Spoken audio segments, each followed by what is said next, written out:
All right, continuing our spirited morning thoughts. Anyway, so I'm like doing some more research about the whole anti-Semitism, Israel, Jewish thing, right? So some things I had gleaned. First and foremost, I think the most like authoritative or interesting text on the history of Jewish people, besides all these weird conspiracy theories, is just read Tacitus on the Jews. Just Google it, you can find it. And just read it, obviously, with a critical eye. Tacitus, Roman historian, he theorized that Jewish people are from like the island of Crete or maybe like Ethiopia or something like that. And essentially, plague, Moses is the leader. Moses, real life human being, dude with a long beard, right? Not like some hocus pocus figure. Moses was a real man.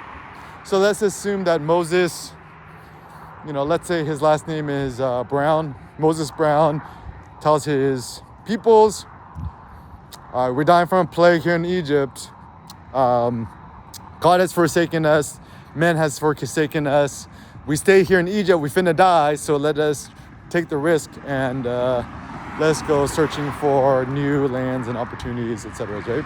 So as a consequence, they follow Moses. A bunch of them die. They finally find what they call the Promised Land, which is an area that's very fertile, has water. They set up shop there, build up Judea and stuff like that, right? And I think the reason why I like reading Tacitus, right? Obviously, like super anti, Jewish superstition, what is, right? But also like kind of good too, because he kind of like gives credit where credit is due, but he also calls out what he considers kind of like weird or superstitious, right? And he points it out as like a lot of the Jewish sayings are borrowed from Egyptianism, like life after death, blah, blah, blah. You're not allowed to do infanticide. I guess infanticide was common in ancient Roman times. It's like, yeah, they circumcise themselves to look different from other people. I was even thinking too, it's like, why do Christian Catholic people also circumcise? Because essentially Christianity, followers of Jesus, Catholics, Protestants, whatevs. Essentially, it's Judaism 2.0, is Jewish people 2.0, and we've borrowed the same. I mean, people say it's like for hygiene. It's like, no, it's not for hygiene. Just look at the history books, right? There's no reason to do it. And so even when Sen was about to be born, they're like, you want to circumcise them? And I'm like, nope. Yeah, I mean, I'm circumcised, but I was done that as the babies. Yeah, I think it's so funny too, because often people ask, oh, why do we do this, right? And people eventually just make up a reason, right? So it's like, oh, we circumcise because the foreskin can get dirty. I'm like, no, it's not true. It's like male circumcision is kind of like genital mutilation, but for kids. And actually, it was like super sad. One of the kids in the fam, also a young boy, got circumcised because of pressure from the grandparents. And it's like the worst thing. Like, don't circumcise your kid, guys. It's like all this blood, super sensitive. Like, don't eat no food for, like, yeah, super tragic, super sad. So it's kind of like female genital mutilation. Imagine if your little girl, they like cut out the clitoris or shave the vulva. That'd be super sad. Super sad story. Yeah. Oh, and also thought on happiness. How to be happy. Very easy. Walk outside 50 miles a day. You can't do that. Get a job as a forest ranger or, I don't know, live in the woods. Live off the grid. Live off the grid. This is for my kids. And actually, I think I've discovered that living in LA is paradise. Paradise computers, paradise photography. The only reason that people are miserable in LA is actually because people just stuck in a car traffic all day, right? So then the question is, how to maybe I should read the book of James. I gotta read this LeBron James book.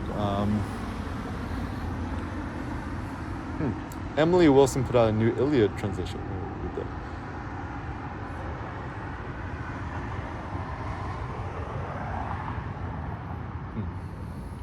Interesting. Okay. So anyways, Culver City is great because insanely walkable. Is it like the only place in LA that's walkable? Shout out to Michael Hackman and the Culver Steps. Probably the cleanest bathrooms out there and stuff like that. Another pro tip is, apparently the insider information I have is the Cumulus building, the big glass skyscraper with the Whole Foods on the bottom. The bathrooms are insanely nasty. There's issues with the sanitations. Because why all these millennials in the high rises with their small dogs always take their dog on a walk and then just put the poop in the trash bin, and therefore it just kind of stinks to death. Yeah, so actually living here, right, like it's like public-private space is kind of interesting. So the Culver Studio steps, right, it's technically private property, but it's kind of like a pseudo public space. Same thing, I guess, with the Rockefeller Center in New York, right? So yeah, a mix between private public seems like a good idea. I mean, even the DMV, if they kind of privatized it a bit more, I think it would just be more efficient, is my thought. And yeah, good morning. Anyway, so the whole thing. So this is my hot take. So the notion of anti-Semitism, I think it's kind of this internet meme phenomenon. Like people, on 4chan or Reddit or whatever weird websites, they're gonna sooner or later type or write something that like, something like Jews control the world, blah, global finance. I'm like, it's like you finna blame Jewish people because you broke. And I was like trying to figure out the whole Kanye West thing about Jewish people, what else, right? I still don't really understand it. I mean, I think that there are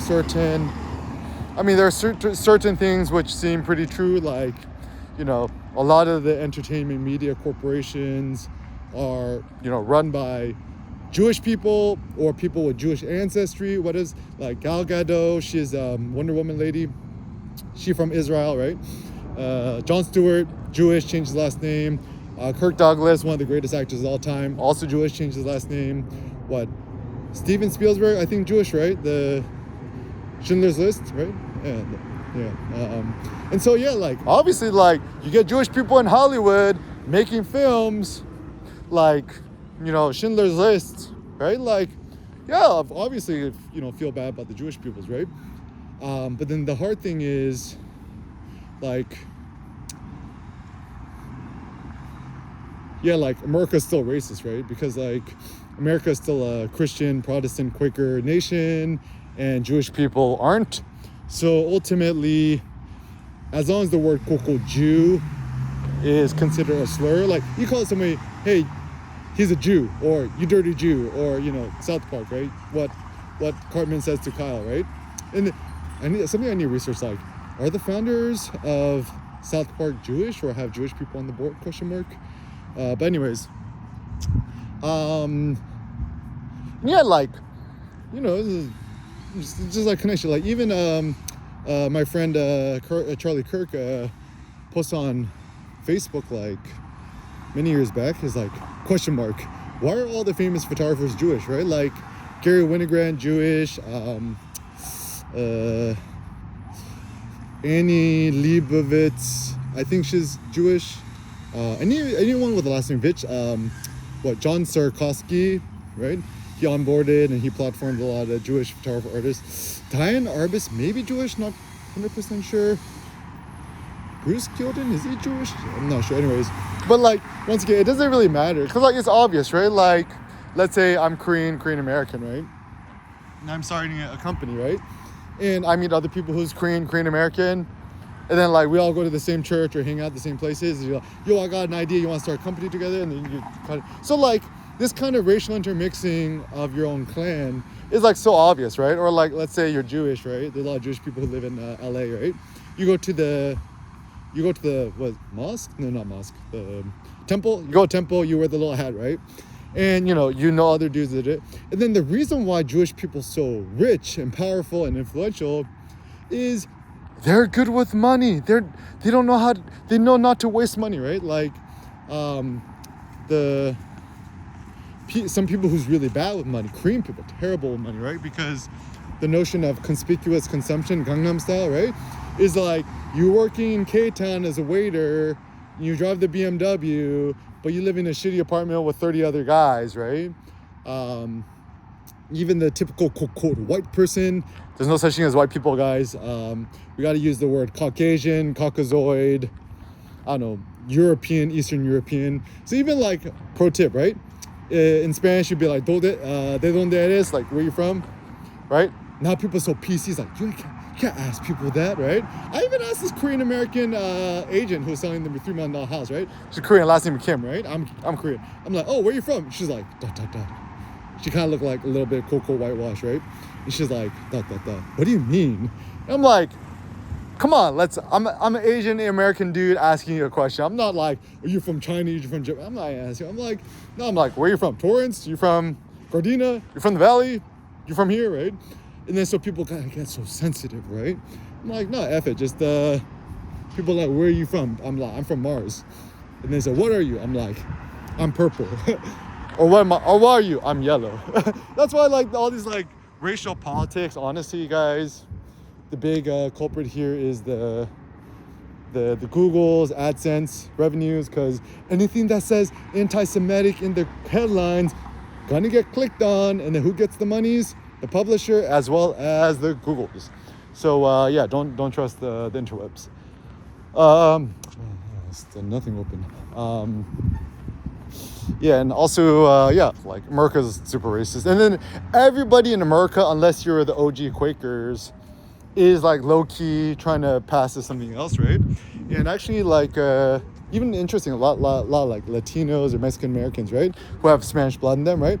They are quote white passing, but once again, guys, ain't nothing as such as a white person, right? Like, you look at your genetic heritage. Oh, what's your genetic heritage, right? You're from Germany, you're from Ireland, you're from Eastern Europe, you're from Russia, you're from Italy, you're from France, what else, right? Like, you're not white. They were considered something else, right? Like, they call the Germans the Krauts. The Irish people, yeah, the super racist against them. A lot of them who's Catholic too, right? Like, everyone's persecuted. And then, like, you stay in this country for like 2, 3, 4, 5, 6, 7 generations, and then eventually, you know, you could be white. Like, very interesting thought too. Actually, in Silicon Valley, you know, Palo Alto, whatever, right? South Asian people, like Indian people or Pakistani people, right? They essentially the new white people. Why? Because they're rich, right? Even look at Kim Kardashian. What, she Armenian, Persian, something like that? People ask, is Kim Kardashian white? Like, white young people are just like, she's Kim Kardashian. Interesting, right? So therefore, as a consequence, whenever people talk about like white, black, and also the thing too, right? Like, it's like, you black. Like, that's not a category. It's like, what if you're from Cape Verde? You're Cape Verdean. Use cocoa black? No. You're Cape Verdean, right? And so I think also just from a thought, right? You're born in the States. You immigrated here. You like it here. What is used? You're American. USA, right? Yeah, obviously, you know, there's like morphology, right? Like genetics, right? Like, I think what's interesting is that when people talk about white peoples, I think they tend to mean like pigment of skin / like Pantone and or like facial morphological features. So if you're from like kind of Europe, Northern Europe area, like I guess you quote white, British, right? Whereas Asian, East Asia. Oh, and also super facts. I discovered this. At least what? Genetically, Japanese people are what? 70% Korean descent, from the other 30% from the Yayoi peoples. Just go on ChatGPT-4, be like, search genetic heritage of Japanese people and Koreans. I heard that conspiracy theory once, and at first I thought it was a conspiracy theory, and then I searched on ChatGPT-4. Another funny thing too, right? Like, from this like one crypto speculator whale that I know, right? He told me about like, like conspiracy theories, like, oh, you know, they actually never killed Hitler. They smuggled him to Antarctica bunker or whatever, right? It's like, yeah, just Google it, Operation Paperclip. And I'm like, that sounds dumb, right? 7 years later, Google ChatGPT-4 comes out. I'm like, what is Operation Paperclip? So I search it. And actually it was true. It's like during post World War II, and then America is at war with the USSR, the Russians, the whatevs, right? they actually enlisted the German scientists, Nazi scientists, to help design the bomb and stuff like that, or other stuff. Like, forget exactly what. Yeah, and also, I think it was actually true that the CIA or some American governmental thing that they actually did infect some people with syphilis in the African American communities. Like, I don't know all the details, but yeah. But the thing with conspiracy theories, it's another form of scapegoating. It's like, I am so miserable and I hate my life and I need to find somebody else to blame. Even when people complain or they act a bad mood around you, right? It's like they're essentially doing a metaphorical scapegoating on you as well. It's just like, yo, it's not my fault you're so miserable, right? You could also know it too, right? It's like, simple heuristic, right? You got a family member or a friend who had a kid, right? You ask about their kid, how your kid doing. If the other person never asks about your kid, probably a red flag. And actually, a lot of this thing is kind of like emotional blackmail, emotional slavery. So the second you sent that out, cut it. Just like to quote my best friend Big Sean, cut off that beat like an edit. Yeah, I would say all or nothing. Is like invite somebody 100% into your arms, heart, soul, or zero. Just cut them out or block them. Yeah, and also with the interwebs, don't Google stuff no more. Just ChatGPT stuff. It protects your mind and your focus. The real big critical issue here too is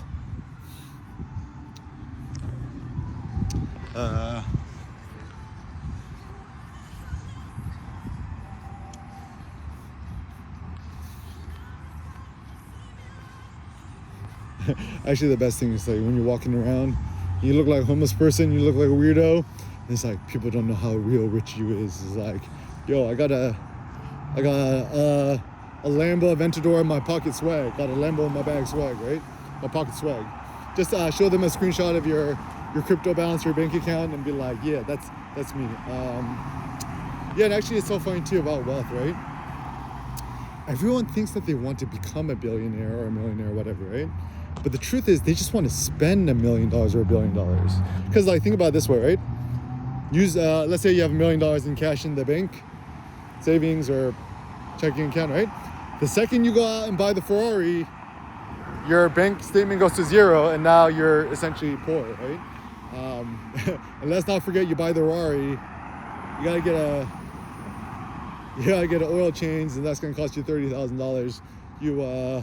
Your tires go flat, that's another $50,000.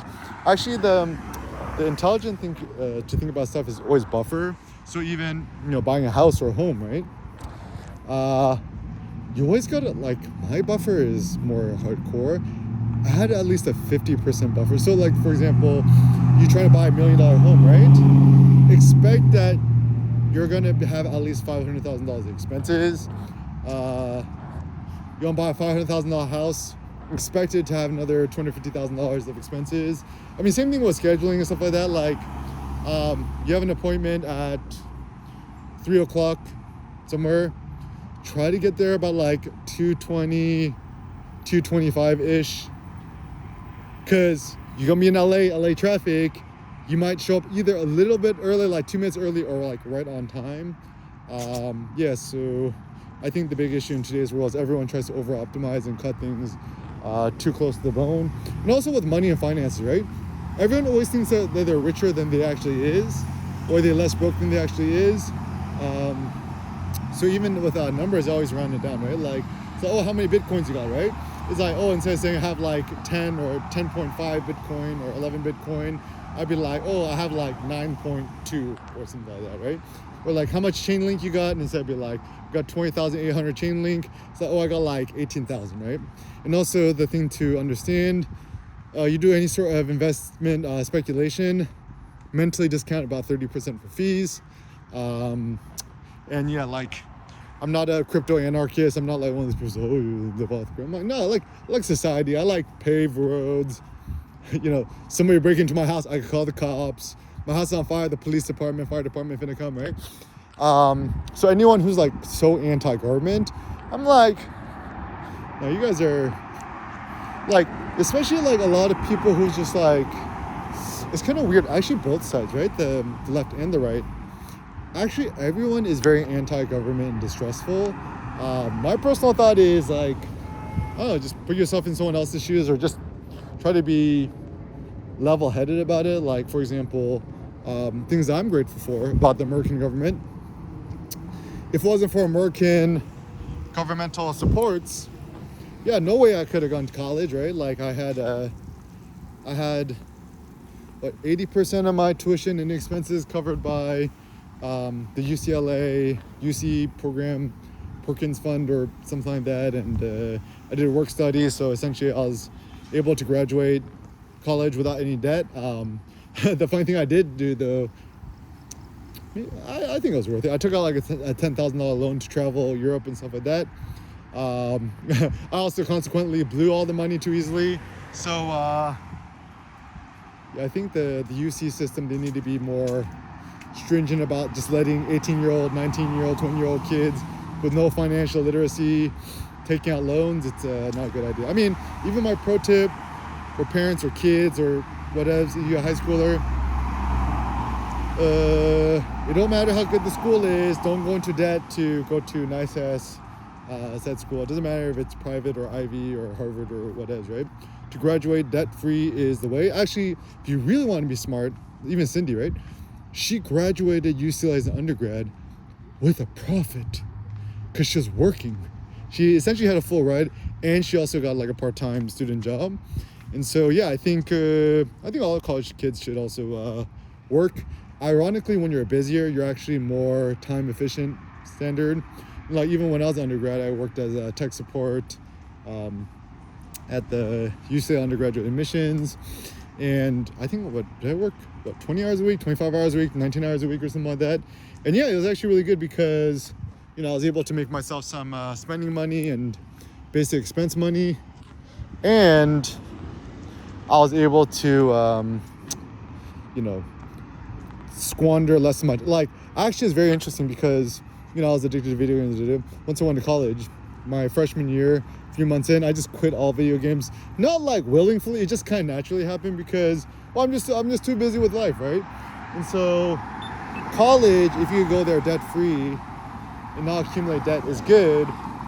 If you go to college, you have upon debt, it's probably not a good thing. So, yeah, debt is the devil. Also, a philosophical thought I had is money is debt, question mark, is kind of an interesting thought. So yeah, ultimately guys, the best way to live life,